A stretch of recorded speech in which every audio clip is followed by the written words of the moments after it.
boat there was that you pinch. The minute, because it looked like the jib wasn't in, either the jib wasn't in or you were pinching. Oh, we're pinching a bit. The minute you came off, the boat took off like a scolded cat. The second thing that happened was, when you were coming out of the tacks, you weren't quite easing enough main. Lean on that jib, right? You were really fast when you leant on the jib. When you come out the tacks, be careful not to stall it. Also get your weight forwards a little bit earlier out of the tacks as the boat takes off. You look really good, very well coordinated.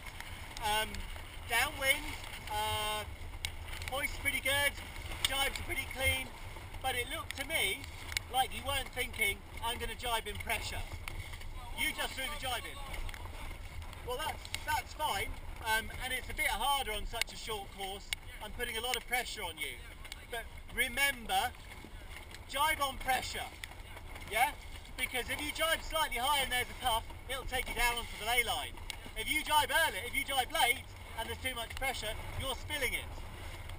But really good sailing, really good sailing.